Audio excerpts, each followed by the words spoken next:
नमस्कार पेरेंट्स। सैनिक school admission 2025 का रिजल्ट अभी अवेटेड है, यानी एक दो दिन में रिजल्ट आने वाला है। और वो रिजल्ट चेक करने की प्रक्रिया, उसके ऊपर मैं वीडियो ऑलरेडी ला चुका हूँ कि आपको ऑल इंडिया सैनिक स्कूल ई काउंसलिंग की वेबसाइट पे जाना है। वहाँ पर जाके आप रिजल्ट चेक कर सकते हैं, बच्चे का स्कोर आ जाएगा, ई काउंसलिंग का प्रोसेस होगा।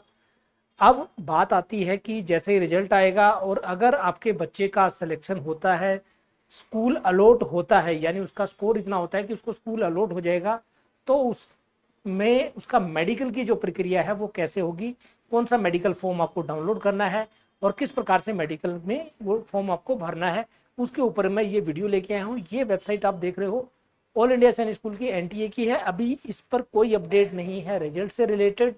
और ये जो वेबसाइट है जो ऑल इंडिया सैनिक स्कूल ई काउंसलिंग से रिलेटेड हमारी वेबसाइट जिस पे दी गई है, तो यहाँ पर आपको मेडिकल से रिलेटेड इंफॉर्मेशन जो है वो कल भी मैंने एक एसओपी के ऊपर वीडियो बनाया था। नोटिस में जाके आप क्लिक करेंगे गाइडलाइंस फॉर एसओपी, उस पर आप क्लिक करेंगे तो पूरा एसओपी उसमें लिखा हुआ है कि क्या एडमिशन प्रोसेस रहने वाला है, किस तरीके से प्रोसेस होगा, वो सारी चीज़ें उसमें दी गई हैं। अब पेज नंबर 43 पर दिया गया है मेडिकल एग्जामिनेशन फॉर्म, है ना। मेडिकल एग्जामिनेशन फॉर्म का मतलब है कि मेडिकल कैसे कराया जाएगा, उससे रिलेटेड ये है। तो यहाँ पर सबसे पहले आपको ऑल इंडिया सैनिक स्कूल 2025 का एप्लीकेशन नंबर बच्चे का भरना होगा। एप्लीकेशन नंबर आपके एडमिट कार्ड पे, और अभी भी जो रजिस्ट्रेशन हम कर रहे हैं वो सारी चीज़ें एप्लीकेशन नंबर से ही हो रही है। तो यहाँ पर आप एप्लीकेशन नंबर डालेंगे और यहाँ पर जो डिटेल है, ये जो स्पेस जो दिया गया है, यहाँ पे self attested photograph of the candidate, यानी बच्चे की फोटो और बच्चा उस पर साइन करेगा। आपका बच्चा बेटा या बेटी है, उसकी फोटो आपको पेस्ट करनी है और उस पर उस बच्चे के साइन कराने हैं, तो सेल्फ अटेस्टेड फोटो है। इसके बाद सैनिक स्कूल, सैनिक स्कूल का मतलब है कि जिस स्कूल के लिए शॉर्टलिस्ट हुआ है। ई काउंसलिंग का जब प्रोसेस स्टार्ट होगा तो एक स्कूल के लिए आपके बच्चे का नाम शॉर्टलिस्ट होगा। जैसे उसका नाम शॉर्टलिस्ट होता है कुंजपुरा के लिए, हो सकता है उसका सेलेक्ट हो घोड़ाखाल के लिए, हो सकता है उसका सेलेक्ट हो किसी दूसरे बालाचड्डी, सतारा या किसी भी स्कूल में जहाँ के लिए उसका शॉर्ट लिस्ट हुआ है, उसको आपने यहाँ पे नाम लिखना है।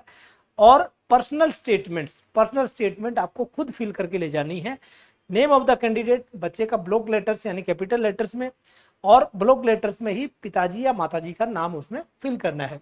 उसके बाद दिया है डेट ऑफ बर्थ, है ना, डेज मंथ ईयर, कितनी एज हो गई है, जेंडर क्या है, ब्लड ग्रुप क्या है, आइडेंटिफिकेशन मार्क क्या है।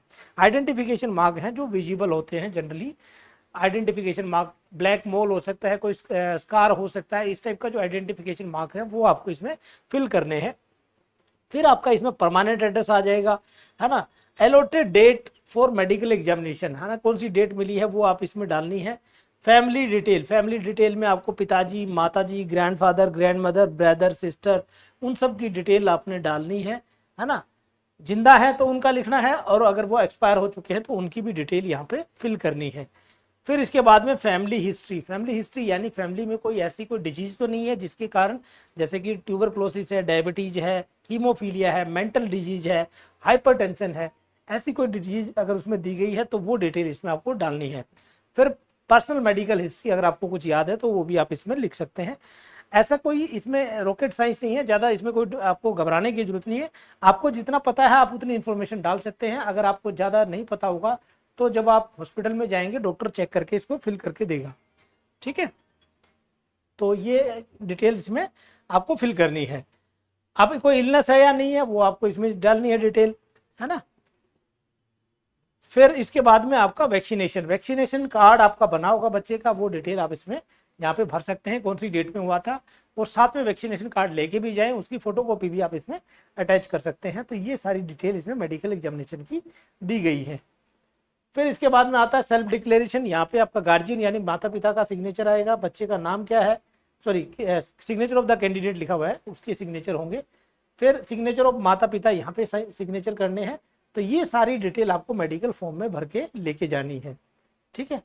अब मेडिकल एग्जामिनेशन फॉर्म, ये जो फॉर्म है ये हॉस्पिटल में भरा जाएगा जहाँ पे मेडिकल एग्जामिनेशन आप कराएंगे। डिस्ट्रिक्ट हॉस्पिटल हो सकता है, सीएमओ के द्वारा ये किया जाएगा कि हाइट कितनी है, वेट कितना है, यूरिन एग्जामिनेशन में क्या आया है, ब्लड एग्जामिनेशन में क्या है, स्किन का कलर क्या है, कोई डिजीज तो नहीं है, वो सारी डिटेल इसमें लिखी हुई है। ये आपको हॉस्पिटल से आपको प्रोवाइड होंगी। कौन कौन से टेस्ट कराए गए हैं इसमें लिखा हुआ है, रिमार्क्स ये डॉक्टर आपको भर के देगा। ठीक है, signature of the medical specialist, यहाँ पर जाके डॉक्टर अपना साइन करेगा। तो इस तरीके से मेडिकल फॉर्म दिया गया है, जिसका जो पहला पार्ट था केवल वो पेरेंट्स ने फिल करना है, बाकी सारी चीज़ें जो है हॉस्पिटल के द्वारा फिल की जाएंगी। ये सब मेडिकल की चीज़ें इसमें दी रखी हैं। कोई इसमें ऐसा चीज़ नहीं है जिसमें आपको जैसे नौकरी चेक करेगा डॉक्टर तो वो अपना पॉइंट लिखेगा इसमें कि उसका ऑब्जर्वेशन क्या है, तो ऐसा आपको घबराने की जरूरत नहीं है, कुछ नहीं है, नॉर्मल सा मेडिकल है। और जाके आप जाएंगे और किसी भी प्रकार से कहीं आपको ऐसा डाउट लगता है तो कोई भी इसमें आपको अच्छे से गाइड कर देगा। अब ये सर्जरी कुछ हुई है तो उसका इसमें डिटेल डाल देंगे, है ना। एक सेकेंड, ये हाँ, तो ये ऐसा कोई ज़्यादा हवा नहीं, आप ये मत सोचना कि अभी इसे क्या इसमें चल रहा है, तो ये जस्ट फॉर इन्फॉर्मेशन है, बिल्कुल आपको सोचने की जरूरत नहीं है। अब इसमें आपका आई टेस्ट जब बच्चे का वहाँ पे डॉक्टर करेगा तो राइट आई का विजन कितना है, लेफ्ट आई विजन कितना है, नियर विजन कितना है, कोई बीमारी तो नहीं है उस चीज़ का, कलर ब्लाइंडनेस तो नहीं है ना, ये सारी चीज़ें, ईयर नोज चेक, ये काफ़ी लंबा फॉर्म है, करीब 5-6 पेज इसमें, 10 पेज के करीब हैं जो आपको इसमें लेके जाने हैं। ये आप देखेंगे सारे डेंटल के पॉइंट्स क्या हैं, डेंटल गाइनोकोलॉजी के क्या पॉइंट्स हैं, वो सारी चीज़ें इसमें दे रखी हैं। Remarks of the medical board, और लास्ट में जो है मेडिकल बोर्ड का रिमार्क्स, वो इसमें लिखेगा कि फिट या अनफिट है। बच्चा फिट है तो फिट पे टिक करके, और कौन से स्कूल के लिए कैडेट उसमें फिट लिख देगा, और अनफिट है तो अनफिट लिख दिया जाएगा कि ये अनफिट है। ये सीएमओ या सिविल सर्जन इस पर साइन करेगा, ठीक है। तो ये बेसिकली मेडिकल फॉर्म है, तो आपको इसमें सोचने की जरूरत नहीं है, अभी ज़्यादा चिंता बिल्कुल भी ना करें। आपका बच्चा मेडिकली फिट होना चाहिए, बस इतनी सी रिक्वायरमेंट है। जैसे ही रिजल्ट आएगा, आपको उसको स्कूल अलॉट होता है तो आपको मेडिकल फॉर्म की रिक्वायरमेंट होगी।